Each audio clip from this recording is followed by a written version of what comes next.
Hey, and welcome back to Jan's Views on Crime, Jay Slater. This time we're going to be looking at the Manchester Evening News interview with a reporter. Let's see what he had to say, shall we? What I'm going to do is play the video for you and just speak on it. Just point out the inconsistencies and the script from which this reporter is reading from. Okay, off we go.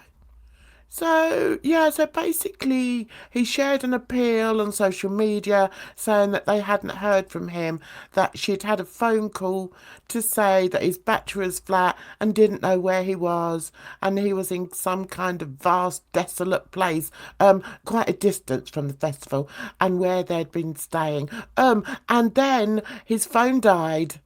So, as we know, by just listening to that fraction of the interview, we know where this is going. We know the story that this reporter is going to be trying to feed everybody. Now, the Manchester Evening News, it doesn't get a whole lot of views. It only got 3k views for this particular interview, but they do have 98.1k subscribers. So there's quite a bit. Potentially there's a lot of people that may not have heard about this and will be interested in finding out, what did happen to that boy in Tenerife. It was in the middle of nowhere. So friends started sharing appeals, and very, very quickly, within a couple of hours, it gained a lot of traction. Online social media, thousands and thousands of shares, but we were the first to break it. This guy, I don't know how much he gets paid as a reporter, but I want you to notice how many times he says that we were the first people to break it. I was the first reporter there. Me, us, them, not. Do you know what I'm saying? So anyway, let's carry on. So and one thing I have to say, why has he not said who he works for? Did he say that he worked for... Oh, yes. Okay, so he works for Manchester Evening News, and his name is James Holt. James Holt. I wonder who's related to the reggae star John Holt. I doubt that very much. So, that's all we need to know. Here we go. Manchester Evening News reporter James Holt was among the first journalists who flew out to Tenerife to cover the search. Of course he was. Yes. Right, let's carry on.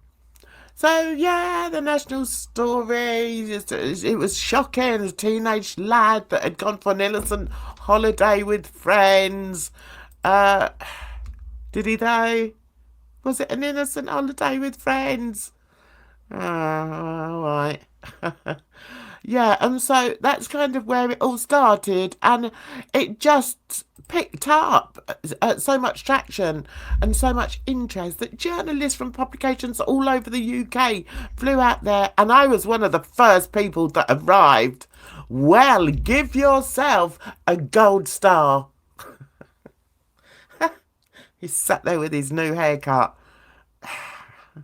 Right, so then he says, I was there, I think about 2 days after he'd been reported as missing. So it was very, very early days.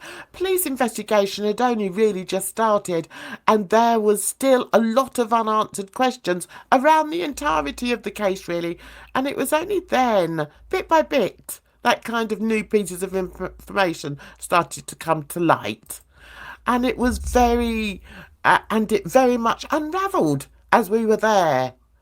Okay, so, all right. So maybe he's going to explain to us about the unravelling of the case. Go on, go for it, James. Go for it, lad. So, we sort of went into it. I certainly went into it very blind, really, to begin with, because all of us did as journalists that had gone, what? Oh, sorry, guys. Right. They all went into it as journalists that had kind of gone out there to cover it. So they'd kind of gone out there to cover it. I mean, is that how you speak? You're a journalist. Either you didn't kind of go out there, you went there. Anyway, let me not be too pernickety.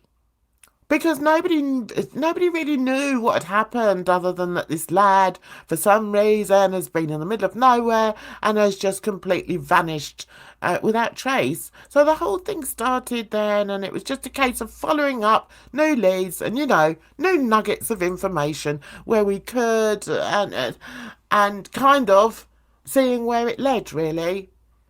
Okay, I wonder how James thinks his that little trip to Tenerife went. I wonder if he really felt that he was successful in reporting on what actually happened to Jay Slater.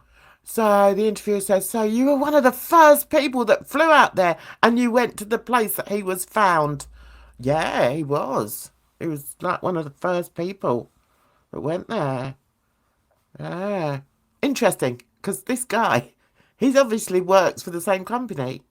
Because this is on the Manchester Evening News YouTube channel. So, yeah. So could you just talk... So could you talk to us about where he was found? Oh, okay. And why did it take him so long to get found? Why did it take him so long to get found? Wow, I'm telling you what... If any of you failed at English in any way, just go and apply for a job at Manchester Evening News. You'll do really, really well. I think what struck me initially, and it was really interesting because everybody sort of had an opinion and a theory of what might have happened to him. TikTok and everything. Oh, okay, so he's going to now throw in that people were covering it on TikTok and everything. Well, yeah, why wouldn't they? There are some very, very good TikTok creators who did cover this, as they did on YouTube. But anyway, carry on. So he's now going to plant that seed. TikTok and everything. It was going crazy. But you sort of had to be there. Do you know, I knew he was going to say that. I knew he was going to say that. Why did you have to be there, James? Why? You could see everything from just going down onto the beach or looking at the hotel or getting a bus up to Masca. Or did they pay for your cab to get to Masca? Anyway, that's regardless. So, but you sort of had to be there to really recognise just how dangerous and treacherous the area was that he'd gone missing. So it was this village called Masca, which was about 30k. Yeah, we know all that. Where he'd been staying with friends. It was a long, long way away. Very, very difficult to reach. It wasn't actually. It wasn't that difficult to reach. The road is quite sort of developed. Yeah, we're not talking about a journey going through Nepal. We're not talking about driving on a road leading from one Indian village to another and going up into the mountains and, peering down. People, scared for their lives because they feel that the bus may go over the edge of the road. We're not talking about that. But this guy seems to think it was like that. So at Masca, looking at this white car, and I've got something interesting to share with you. In fact, I've got two things that I'm going to be sharing with you in regards to the white car and this situation taking place in Masca. Now, as we were saying, there is no real evidence to prove that Jay walked up this road. But one thing we do have is evidence to show white cars stopping off at these lay-bys, and it looks like they are searching or looking for something. In some of the footage, we can see them getting out of the cars. We can see them actually arriving to the lay-by and then picking up whoever's there waiting at the lay-by. And this is footage from the day that Jay allegedly went missing up until maybe 48 hours after Jay had gone missing. So the videos that we've been looking at of the white cars and so on and so forth are the days following Jay's disappearance. So there's sort of one road in and one road out, and that's the only way that you can get there. And it's very incredibly sort of windy, very narrow road with cliff edges on either side, driving through these steep ravines, mountains surrounding you. And there isn't really a lot there apart from sort of a couple of cafes and cottages, holiday rentals, and a viewpoint. Which is, it's a popular spot for tourists. Right, so he's contradicted himself there, because one minute he's saying it's like, oh my God, it was in the middle of nowhere. In the absolute middle of nowhere, not a soul around.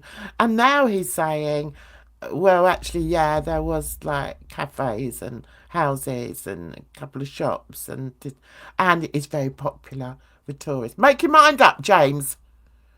But aside from that kind of main route where all the shops and buildings come off, there isn't really anywhere else that you can visit or venture. Well, that's not true though, is it?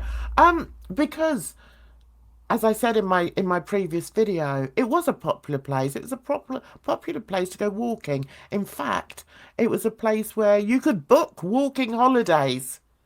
So, yeah. I suppose people, when they got to Masca, were so relieved that they'd survived the journey that they just praised the Lord for saving them from the very treacherous journey, according to James Holt.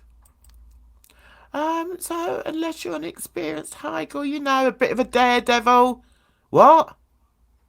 A bit of a daredevil. So what do you think then? These companies that book these walks for these holiday makers, do you think they give them a warning?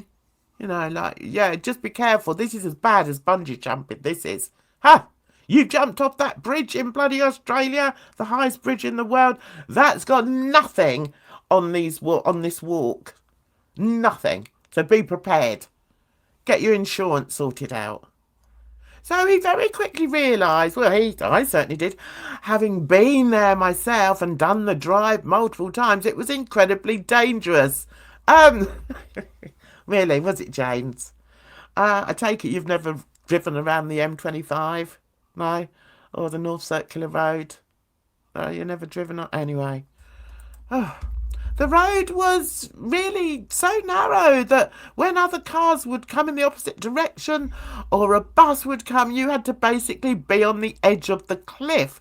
And it was really, really quite scary. And it was much the same if you were on foot. Now, this guy, I can't. I'm just going to do a little bit more of this because this is just too much. It's too much of a wind-up, I think. Okay. Now, we know that Jay had left this Airbnb rental where he'd stayed the night before early in the morning and had reportedly asked for directions to catch the bus and bus times and how he'd get back. This is the next morning. Yes, this is the next morning after he'd stayed in the rental place. Do you know what? I'm fed up with listening to this bullshit. So I'm going to go into the comments. Are you ready, guys? Right. And lo and behold, here's my comment. Oh, dear. I'm sure this young reporter had a wonderful time on the island of Tenerife.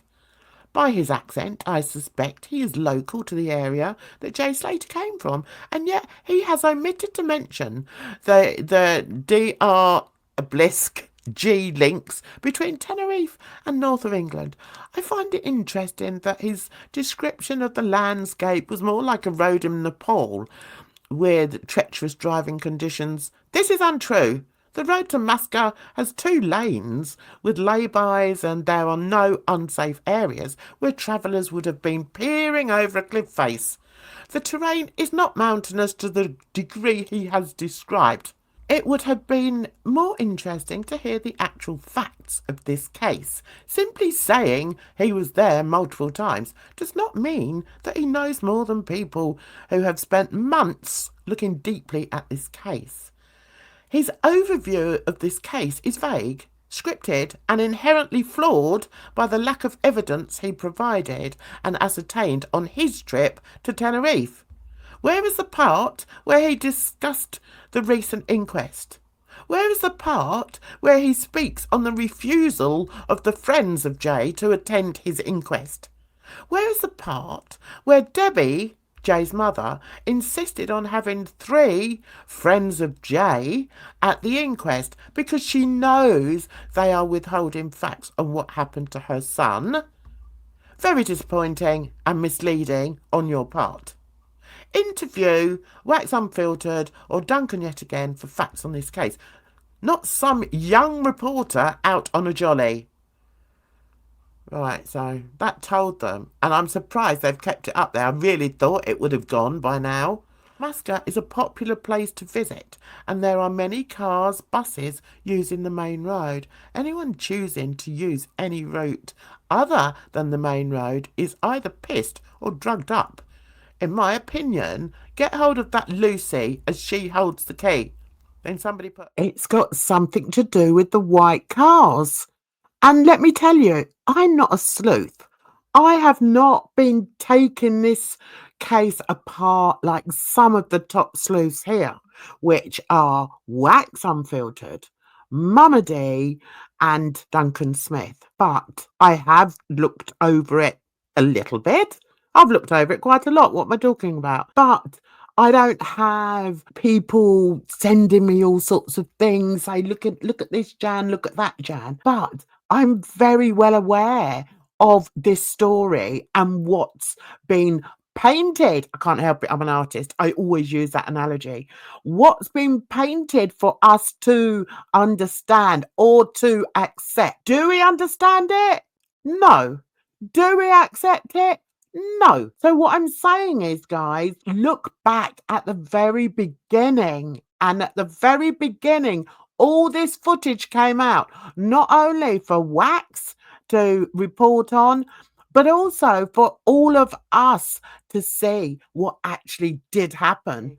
Oh, this is interesting. Someone called Donna Harlow says, I've unsubscribed to you on other media platforms. The amount of hate comments during Jay's disappearance can only be described as vile. I myself was trolled for questioning the accident theory and how the 2 men last to see Jay alive were allowed to leave. Worse than that, though, is these clueless journalists literally lying to the public. What is it? Are you paid to lie or are you ignorant? The world's gone mad and I will be unsubscribing from here also. Well said, Donna. I totally agree with you. And with that, I'm going to get that off. So, guys, I told you in the last video that I would be addressing that that interview. Do you know, it's so scary, isn't it? It's so scary to me that there's people who are knowingly telling the public untruths. It's like, do they not have any conscience? Do they not have any empathy? I don't know, guys. Anyway, I'll get this out for you and let you hear what happened. If you want to go and watch that interview and get fired up like I did, then please do so. So, how are you today? I hope you're all well. The sun keeps poking its head out, but then it sort of retracts it in very quickly afterwards. But hey, make the most of what's out there for us in this beautiful world that we live in. So you take care of yourselves out there, because trust me, it's a rotten old world. So until the next one.